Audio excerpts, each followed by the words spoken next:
Salut les polyglottes, dans cette vidéo je vais aborder un sujet qui m'a été proposé par une abonnée aux formations sur Facebook, que je remercie.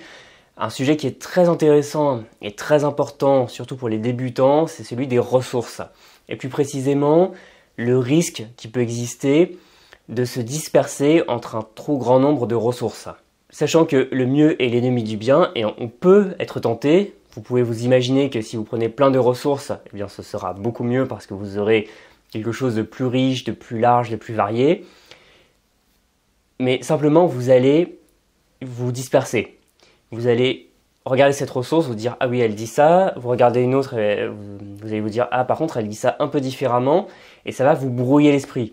Alors que ce qui est intéressant pour vous, avec les ressources, en tout cas pédagogiques, les ressources pour apprendre la langue, c'est d'avoir quelques ressources, et vraiment une minorité, pour vous fournir vraiment une ligne claire pour avancer chaque jour sans vous poser trop de questions. Parce que vraiment, vous voulez être en pilotage automatique. Je vous invite à regarder ma dernière vidéo dans laquelle je comparais l'apprentissage d'une langue à un voyage en avion, pour être vraiment comme ça sur une vitesse de croisière et ne pas vous embêter avec des choses qui vous font perdre du temps.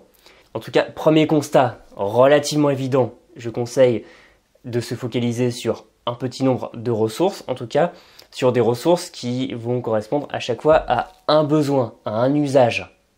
Par exemple, une seule méthode de langue, type Assimil ou Pimsleur ou Michel Thomas ou autre, mieux vaut en choisir une seule dans un premier temps.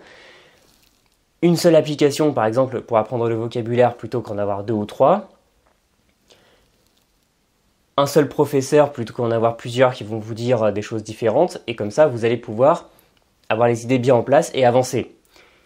Parce que si vous essayez d'aller sur plusieurs choses différentes, non seulement ça va vous prendre plus de temps, parce que si vous essayez, comme je le vois parfois, d'utiliser 2 voire 3 méthodes par jour, au bout d'un moment, soit vous allez en laisser tomber une, parce que ça va vous énerver de passer tout ce temps dessus, soit vous allez complètement vous lasser de votre apprentissage d'une langue, donc vous concentrer sur quelques ressources. Ce constat étant fait, je voulais, et je trouve que c'est encore plus intéressant d'aller plus loin, interroger ce besoin compulsif qu'ont certains apprenants à vouloir prendre trop de ressources. Et je reviens sur cette idée du mieux qui serait l'ennemi du bien.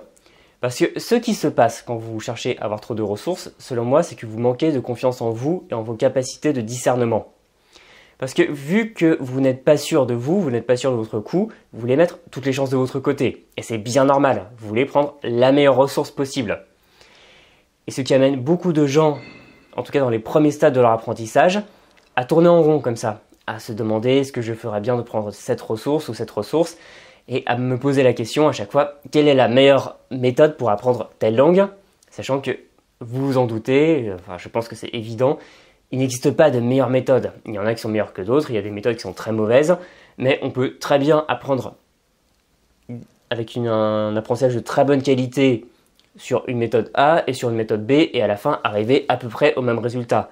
Parce que d'accord, les ressources pédagogiques sont importantes parce que ce sont elles qui vont vous donner la langue, qui vont vous transmettre la langue, parce que de base, la langue n'existe pas dans votre cerveau, il faut bien aller la puiser quelque part. Simplement, vous allez faire, je pense, 80% du travail. Et si vous avez quelques ressources bien senties, bien choisies, de bonne qualité, ça suffira, parce que vous saurez, par votre discernement, faire le tri, et comme ça, vous allez pouvoir progresser en répétant chaque jour. Bon, vous connaissez la chanson.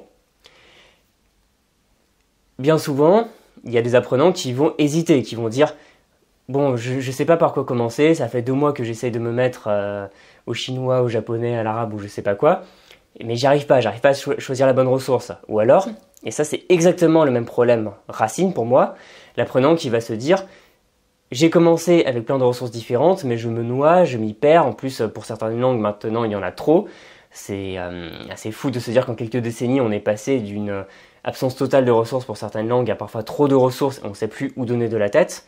Et pour moi c'est la même chose, c'est que vous ne vous faites pas assez confiance, faites-vous confiance.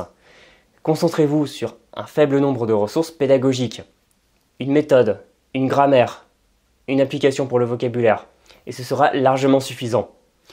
Pour le reste, pour les ressources qui vont être plutôt de l'immersion, là vous pouvez aller chercher la diversité, et il n'y a aucun problème à le faire.